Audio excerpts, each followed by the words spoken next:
Mazmur 1 ayat 1 sampai 6.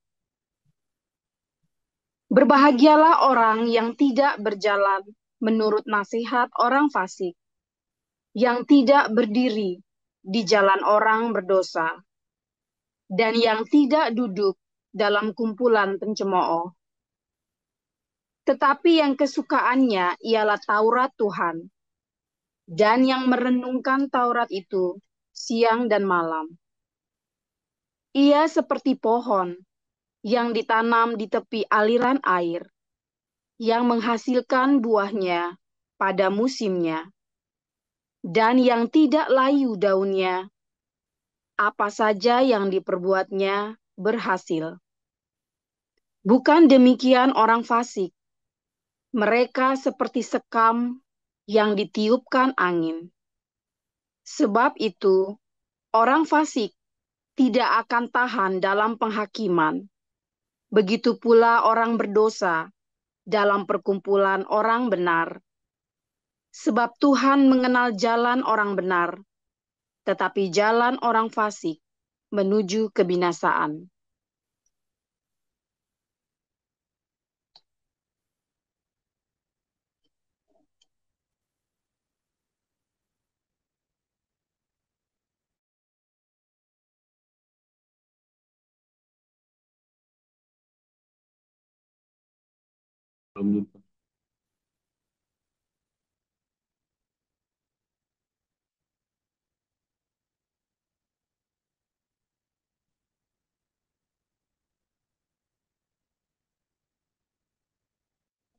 Baik, saya lanjutkan Matius 4.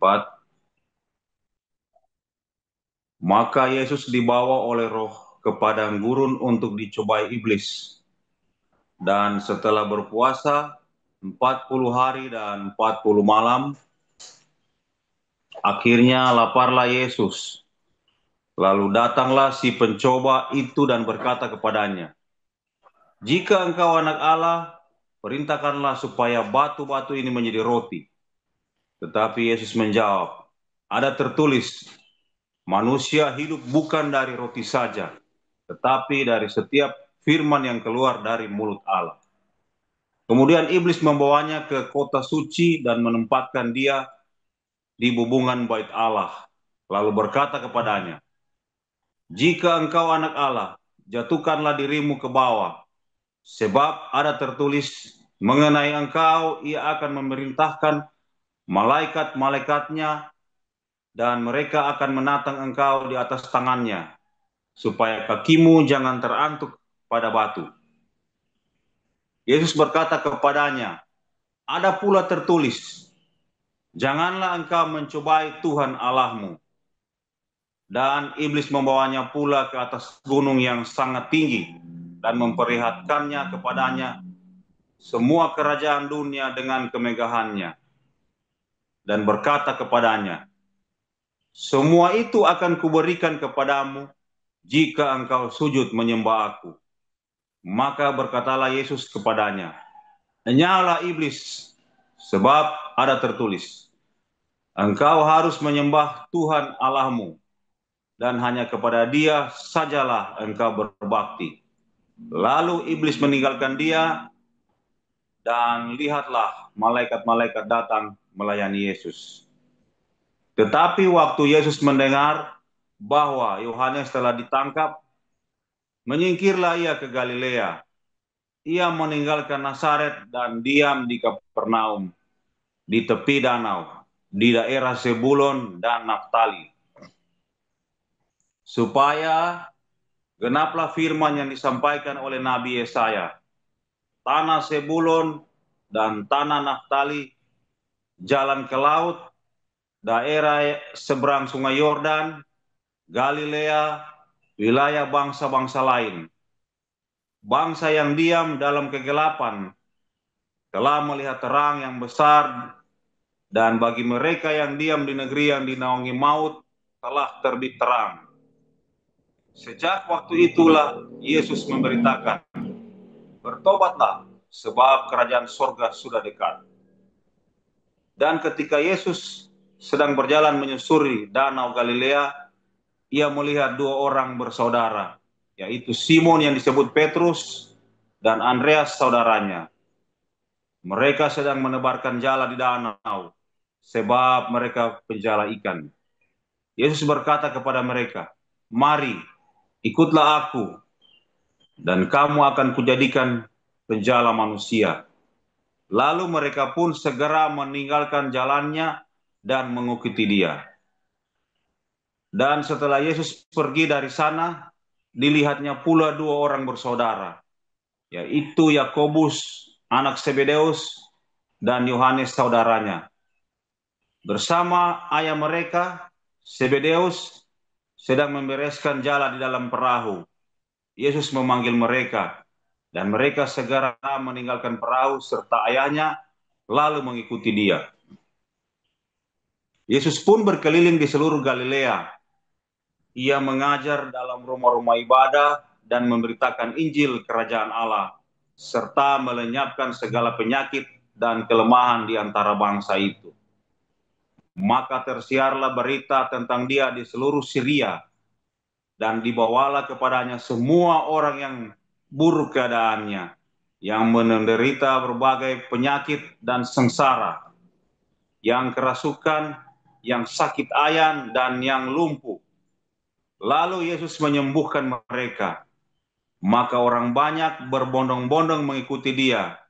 Mereka datang dari Galilea dan dari Dekapolis, dari Yerusalem dan dari Yudea dan dari seberang Yordan. Demikian firman Tuhan.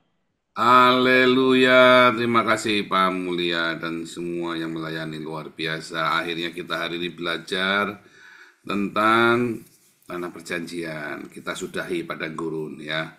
Saudara, sangat menarik sekali pelajaran tentang padang gurun ini ya. Karena setiap orang percaya pasti mengalami padang gurun. Ya. Kalau semua manusia enggak orang percaya. Ya, ini padang gurun ini adalah cerita orang percaya. Mengapa?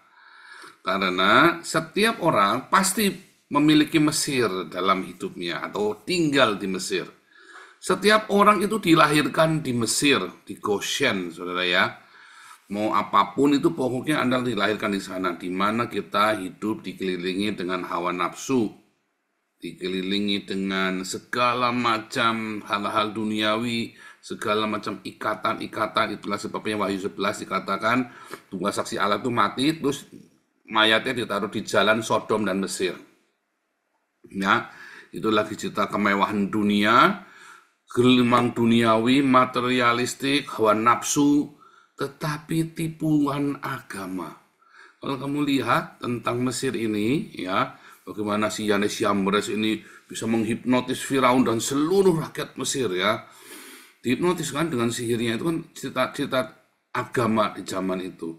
Lalu Musa membalasnya dengan luar biasa ya. Itu adalah cerita tentang bagaimana agama itu menghipnotismu sehingga kamu tetap tinggal di dalam perbudakan, kamu diintimidasi dengan agama, tapi kamu tetap hidup di dalam perbudakan hawa nafsumu. Oh iya, kamu beragama, saudara ya. Kamu memang beragama, tapi kamu tuh dalam agamamu itu dipenuhi dengan hawa nafsu, alias agamanya Kain, jalan yang ditempuh oleh Kain. Kamu tinggal di Mesir, tapi kamu menempuh jalan yang ditempuh oleh Kain. Ya, Yudas 1 ya. Maka setiap orang mau percaya tidak percaya dia lahir di Mesir.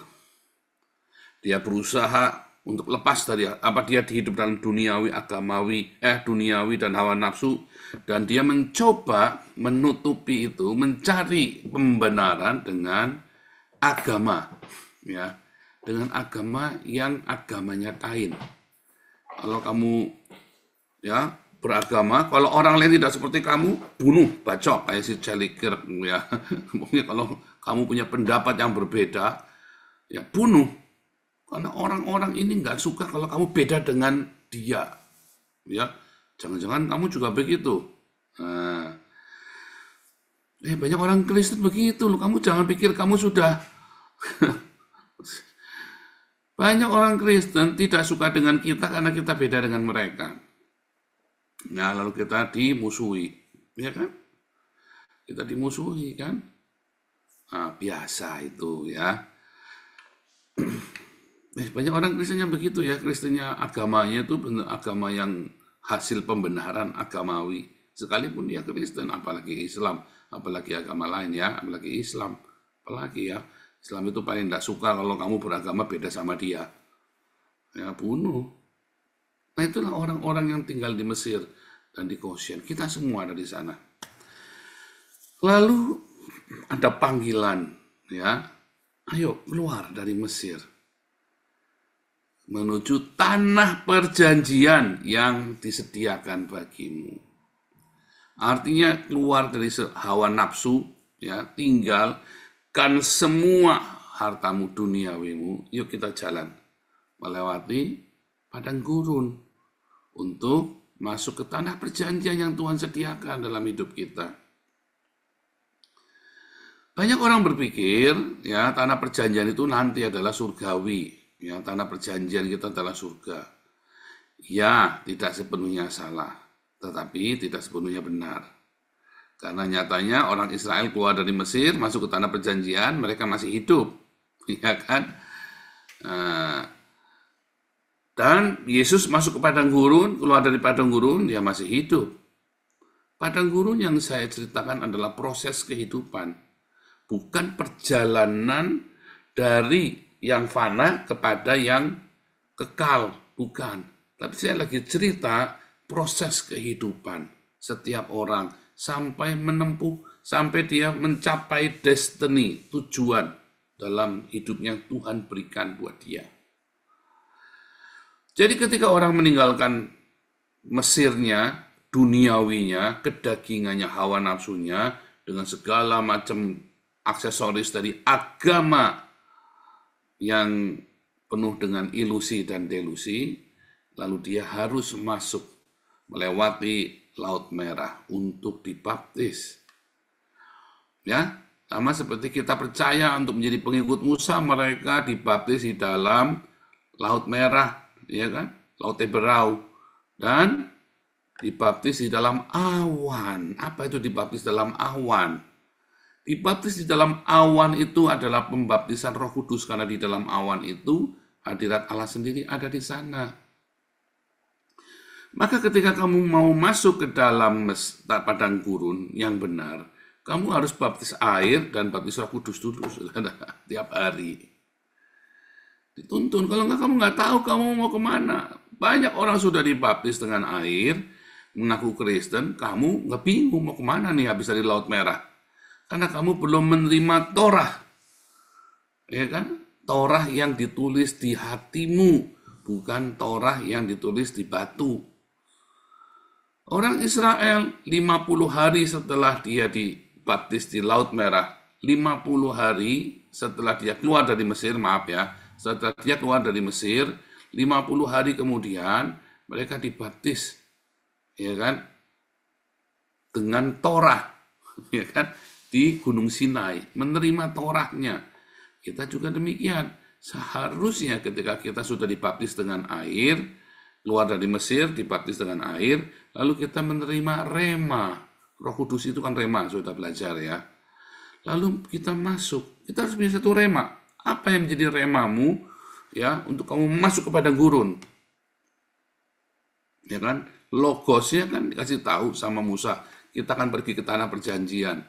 Remanya itulah Torah yang di Gunung Sinai itu. Jadi kamu dikasih tahu logos.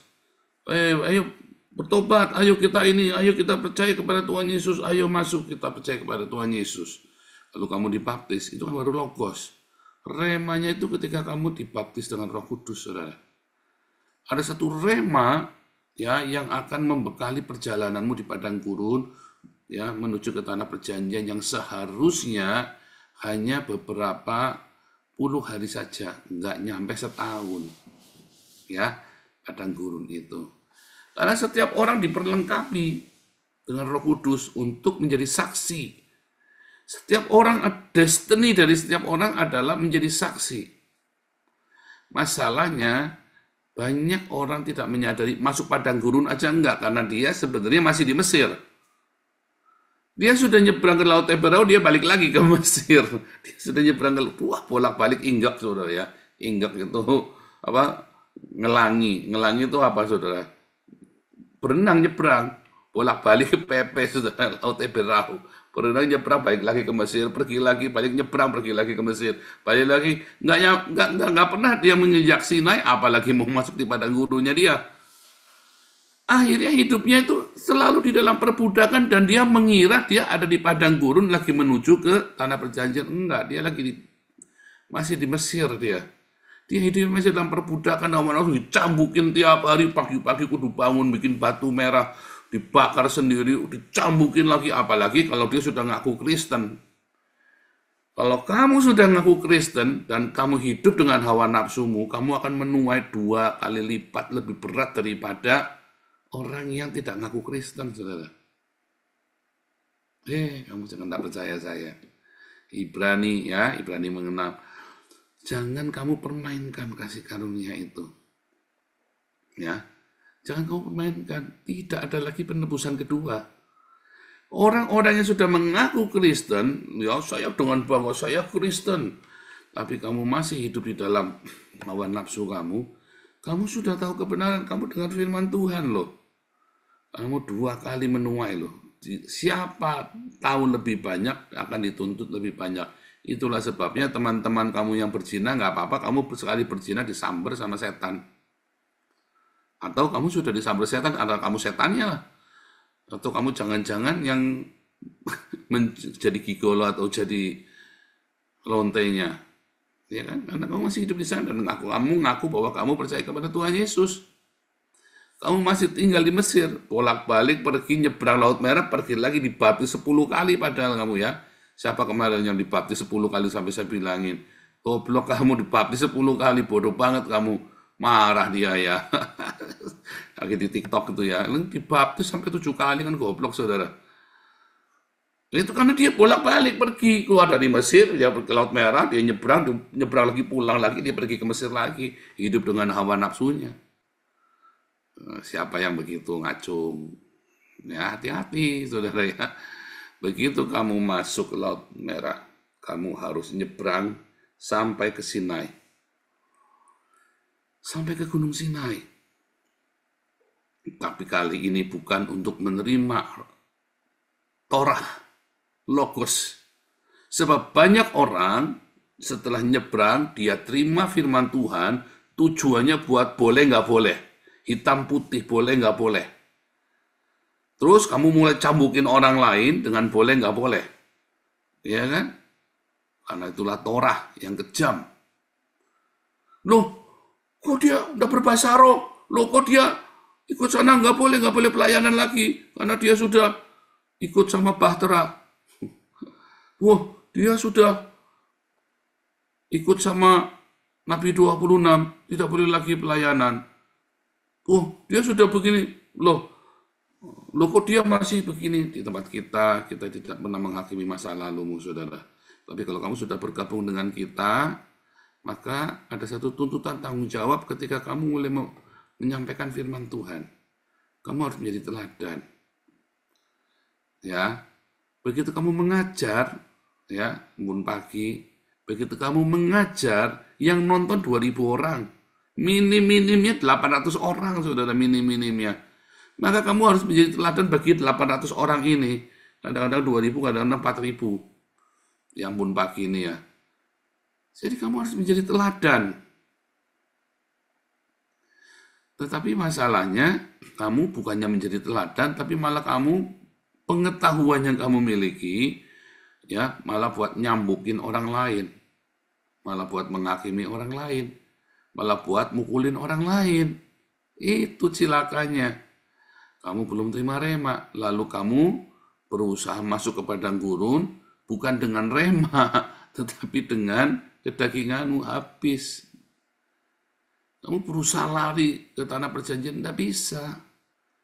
Kamu harus punya satu rema. Bahkan ketika kamu sudah terima Torah itu, lalu disuruh lihat ke sana, yuk mengintai dulu. 12 pengintai termasuk Yosua dan Kaleb. Mereka tahu pengajaran Musa 12 orang ini.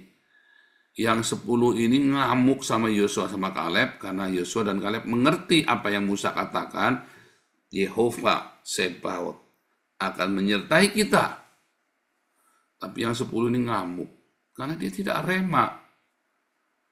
Dia hanya tahu teori, dia ikut kelas-kelas kita tapi dia cuma tahu teori, ngamuk saudara. Kita mau bikin mega church, wah langsung ngamuk, wah Paul mau bikin menara Babel. Karena kamu belum rema. Kamu belum rema. Makanya kamu, jangankan kamu masuk padang gurun, kamu tuh masih di Mesir sebetulnya. Kamu masih di Mesir. Bahkan mungkin kamu masih, ya, kalau udahlah, kamu sudah ikut kelas-kelas, sudah mencoba melakukannya, benar-benar doa puasa. Kamu masih di kaki Gunung Sinai, kamu belum kemana-mana. Kamu terlalu takut untuk melangkah ke padang gurun. Sehingga kamu berusaha masuk, akhirnya Musanya marah. Bukan Musa marah ya, Tuhannya marah. Sang cinta itu kamu jangan permainkan. Dia bisa marah saudara ya. Jangan kamu pikir orang kalau orang penuh cinta itu nggak bisa marah. Oke. Jangan ke masjid dulu. Kamu harus punya satu rema. Alasan rema apa yang membuat kamu mau masuk ke padang gurun? Mau masuk ke tanah perjanjian, sorry ya. Rema apa yang mau membuatmu bisa masuk ke tanah perjanjian?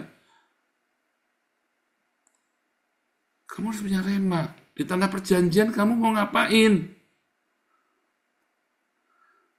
Makanya rema itu didapat di kaki Gunung Sinai itu. Kamu harus punya rema. Kalau enggak kamu takut, saudara. Begitu mengintai, wah, proyeknya terlalu besar, nggak berani. Waduh, menara Babel. Atau Anda sendiri yang takut. Ini kan kita proyek bersama. Tapi mungkin Anda sendiri yang takut dengan hidupmu sendiri yang Tuhan sudah dikasih tahu tanah perjanjian. Enggak mungkin. Gini. Orang saya tak ikut sama Philip Mantova saja. Khotbahnya enak-enak. Ya, nggak perlu diajari tentang kekudusan, tidak perlu belajar tentang disiplin iman. Yang penting diberkati. Ya, aku tak ikut Gilbert saja yang lucu stand up comedy. Kalau ikut sama Nabi 26, ya kan, selalu diajarin. Ya kan, hidup sederhana. Wah, beberapa orang ikut sama saya ke sini ke Belanda. Ya kaget. Saya ajak hidup sederhana kan. Loh, kamu kalau di sini hidupnya nggak mewah-mewah, saudara. Kamu ke sini sama saya ketemu hidupnya sederhana. Pak TJ saja tidurnya di ruang tamu, Pak TJ itu.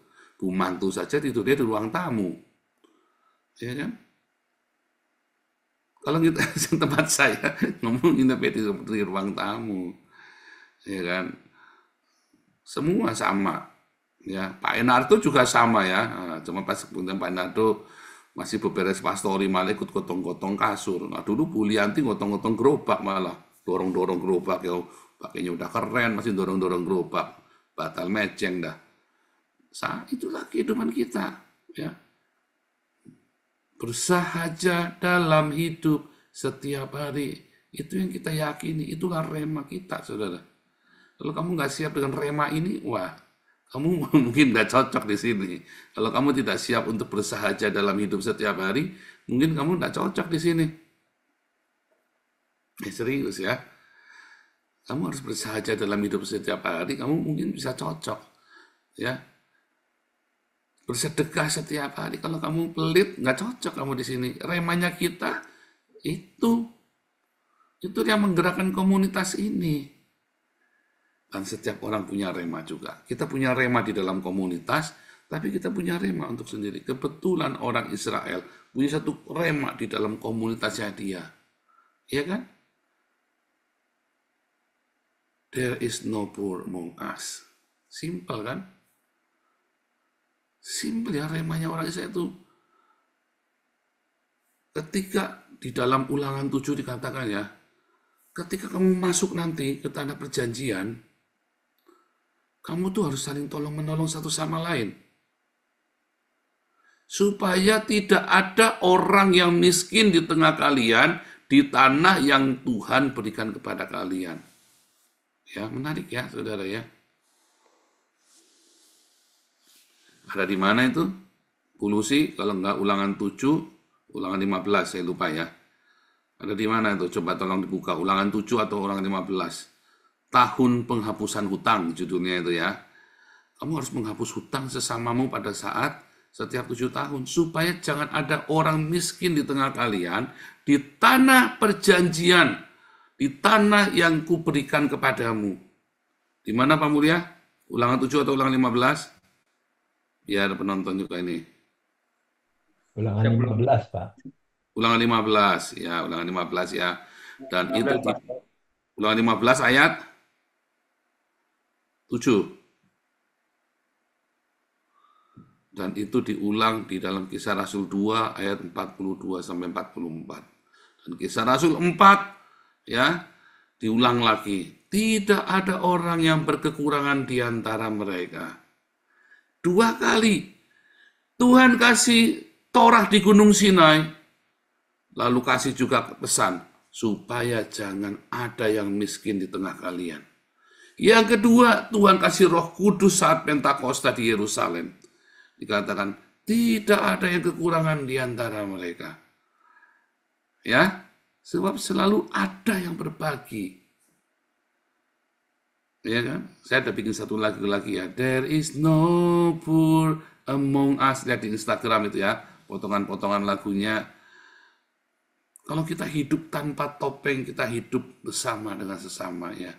Tanpa topeng kita saling membantu. Maka there is no poor among us. Itu rema komunitas kita juga. Ya, itu remanya kita. There is no poor among us. Simple, saudara ya. Simple sekali remanya ya. Supaya jangan ada yang miskin di tengah kita. Jangan sampai kamu tidak punya rumah. Jangan sampai kamu tidak bisa makan. Anakmu tidak bisa studi tour. Kamu tidak bisa pakai sepatu. Oh ya, pengumuman nanti ya. Mulai September ini kita mulai ngumpulkan donasi untuk beli sepatu sama tas. Sama kalau uangnya lebih beli ini ya jumper ya, beli mantel ya buat anak sekolah ya, saudara ya. Mantel atau jas hujan yang bagus buat anak sekolah. Ya, seperti biasa tiap Natal 25 Desember kita kasih hadiah ya. Tahun barunya kita kasih hadiah supaya anak-anak setahun sekali minimum dia punya sepatu baru, punya tas baru. There is no poor among us. There is no poor among us. Ya, jadi nggak ada yang miskin di tengah kita, itu remanya kita. Setiap orang punya rema. Buat saya ketika ya saya mau masuk ke padang gurun ya, saya punya rema dulu. Tapi saya dihajar dulu, so dimasukkan ke padang gurun. Ya, dimasukkan ke padang gurun.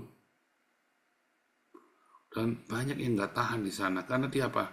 Los remanya, saudara. Saudara, sebelum saya masuk ke padang gurun, saya tahu persis, saudara, ketika saya mau mulai pelayanan saya ya, saya bisnis sendiri, kerja sendiri, ya kita mau belajar, berbagi kepada orang-orang di desa, di apa ya. Tapi karena saya belum lurus, saya belum pegang kuat rema itu. Gagal. Hancur saya di padang gurun itu. 4 tahun saya habis-habisan. Bahkan saya hampir cerai dengan istri saya. 4 tahun ya. Kita sama ya. Anda semua juga sama. Anda sekarang masih hidup dalam kedagingan, ya berarti Anda belum terima rema. Kalau kamu sudah terima rema di Yerusalem, bukan di Gunung Sinai lagi, tapi di Yerusalem, maka kamu akan mulai masuk menuju tanah perjanjian yang seharusnya hanya beberapa hari saja. Tetapi, ya, kamu gagal menjaga rema davarim. Karena kamu tidak ulang, perkatakanlah ini, tuliskanlah di dahimu, tuliskanlah di tanganmu. Shema Israel Adonai Elohim Adonai Echad Ve'afta et Adonai Eloheka Ufkol Lefavka Ufkol Nafseka Ufkol Meodeka Ve'afta Lerecha Chamocha. Kasihlah Tuhan dan kasihlah sesama, dan Yesus Kristus satu-satunya Tuhan kita. Simple. Tulis di dahi, tulis di tangan. Ya kan? Simple kan? Tetapi kita gagal pegang itu karena apa? Itu cuma jadi logos, nggak jadi rema. Dan kamu tidak pegang tiap hari.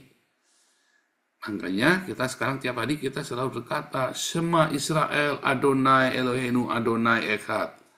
Selalu ya, selalu kita bacain. Ya kan? Dengarlah Tuhan kita itu hanya Yesus Kristus. Ya kan? Yehosua kan? Yehova Yasya kan? Shema Israel, Yehova Eloheinu. Nah, sebenarnya kan begitu kan? Yehova Echad. Hanya itu, hanya Tuhan Yesus, Tuhan kita. Kasihilah Tuhan, kasihilah sesama. Bagaimana mengasihi Tuhan? Dengan mengasihi musuh-musuhmu. Kasihilah sesama dengan selalu kita berbagi. Simple kan? Sudah diajarkan semua tiap hari. Tapi kamu tidak rema. Tapi kamu selalu bilang, yuk kembali ke Mesir yuk. Yuk kembali ke Mesir yuk tiap hari. Maka kamu belum masuk padang gurun sama sekali. Tapi kamu ada di bolak-balik ke Mesir dalam hidup kedaginganmu. Itulah sebabnya kau masih hidup dalam perzinahan, dalam iri dengki, syirik, serakah. Ya kan? Ya kan? Atau ada yang sudah mencoba masuk ke padang gurun, kemudian tetapi muter-muter karena kamu tidak pegang kuat-kuat rema itu. Tiap hari kamu mengeluh, ya kurang ini, kurang itu. Kamu selalu teringat dulu. Kamu selalu teringat dulu. Sudah kalau saya lihat begini, kamu semua pasti kena. Jangan kamu nuduh saya lagi nyinggung kamu. Enggak. Karena kita semua sama, itu pola. Ya. Itu pola. Alkitab adalah sebuah pola kehidupan, ya. Jadi ketika saya ngomong, pasti kamu kena semua. Nggak ada yang nggak kena. Tidak mungkin kamu nggak kena yang saya ngomong ini. Pasti kena. Ya, jadi Anda jangan baperan. Saya lagi nyindir Anda. Ya, bentar ini yang di Facebook hilang nih. Aduh, ini sebentar nih. Kenapa ini hilang? Oke, udah balik lagi ya. Sorry ya, yang di Facebook tadi hilang. Jadi kamu pasti kena. Jadi saya nggak lagi nyindir kamu, saudara ya. Begitu kamu masuk ke padang gurun, saudara, jalannya tidak mudah, saudara. Ya, jalannya nggak mudah di padang gurun itu. Ya kan? Kemarin kita sudah cerita, ada hoax di padang gurun, ada pengkhianatan di padang gurun, ada proses di padang gurun. Ya kan, ada badai, tiang awan, tiang api, badai yang besar yang ternyata itu adalah hadirat Tuhan sendiri. Ternyata ada suara Tuhan dari dalam badai. Ada banyak sekali tipe-tipe orang di padang gurun. Ya kan, setidaknya ada 4 tipe orang. Ya kan, tapi bersyukurlah kalau ada Yosua dan Kaleb bersama denganmu. Ya kan, bersyukurlah kalau ada Yosua dan Kaleb bersama denganmu, dengarkan dia. Makanya kelilingi dirimu dengan orang-orang yang penuh dengan rema. Ya, jangan malah berintrik, jangan malah kamu main yang enggak. Maka kamu akan siap masuk ke dalam karena perjanjian. Berbahagialah orang yang kesukaannya ialah Taurat Tuhan dan yang merenungkannya siang dan malam. Kan ada lagunya itu, siapa itu? Itu lagunya itu ya, saya lupa itu. Tapi kan ambil dari Mazmur 1 kan, bagus kan tadi kan? Makanya kamu harus renungkan itu setiap hari firman Tuhan sampai rema. Kalau enggak, kamu nggak bisa masuk tanah perjanjian. Kamu mau masuk padang gurun, kamu harus pegang kuat. Saya gagal. Loh, jangan ngomong kamu gagal, saya aja juga gagal sama. Cuman saya ngaku, saya bertobat, saya cepet-cepet lah. Kamu nggak mau dikasih tahu, bandel. Saya suka tegur itu ya, saya sama istri saya tuh ya, sama anak. Kamu tuh ya kalau bikin salah kamu kudu ngaku. Kalau kamu tidak mengakui kesalahanmu, kamu nggak bisa berubah loh. Dan ada satu kesalahan ya yang anak selalu ulang sampai puluhan tahun kami menikah. Karena dia tidak pernah mau mengakui kesalahan itu, saudara. Itulah serba-serbi suami istri ya kan. Ya kan? Contohnya naruh gelas di pinggir itu, saudara ya. Ya sudah, saya biarkan saja sampai sekarang, saya diemin aja. Mau diapain? Ya misalnya kan. Lo itu Anda nggak bisa paksa. Walaupun kita jengkel, nggak bisa dipaksa. Dan lagian tidak mengganggu apa-apa. Tapi karena itu tadi refleks udah memang dari dulu begitu, di rumahnya dia juga begitu. Buat dia biasa dan tidak pernah, buat dia nggak ada insin ya, karena di rumahnya ada pembantu dulu, pembantunya 3 anak dulu ya. Lah saya nggak punya pembantu, apa-apa kok gelas pecah, kudu beresin sendiri, mau berangkat sekolah jadi nggak berangkat gara-gara beresin gelas pecah. Anak pembantunya 3, karyawan di tokonya aja 4. Ya, jadi tiap hari kalau ada yang ngurusin. Nah, saya kan tidak ada, saudara. Jadi saya kebiasaan naruh gelas pasti ke tengah. Itu contoh itu ya, saudara ya. Jadi selalu ada, kamu harus mengakui. Saya pun sama ya, dulu saya pemarah, terus saya nggak berubah-berubah. Sampai saya mengakui, iya saya memang pemarah. Baru tuh saya mulai belajar. Begitu saya mau marah, saya pemarah. Hati-hati. Oh iya, saya punya alasan untuk marah. Enggak, kamu pemarah. Jadi jangan pakai alasan. Kamu mau marah kan? Saya kan langsung begitu, karena saya mengakui bahwa saya memang punya temper jelek. Kamu mau marah kan? Saya tahu nih. Saya memang pemarah. Saya punya alasan buat marah. Orang pemarah kan selalu punya alasan buat marah kan? Tanya Pak Toping. Pemarah itu selalu punya alasan buat marah kayak saya. Saya selalu punya alasan buat marah. Makanya begitu saya mau marah, saya punya alasan buat marah. Oh, bullshit. Dasar temper jelek. Kan begitu, saudara ya. Besok kita cerita lagi ya. Ini saya hanya mereview sekilas untuk masuk ke padang gurun. Jadi, Anda di mana Anda hari ini? Anda masih di Mesir? Atau Anda lagi di tengah-tengah laut Teberau, lagi tenggelam? Karena dibaptis 10 kali? Atau kamu lagi di Gunung Sinai, lagi disambar petir, saudara, disambar geledek? Ya.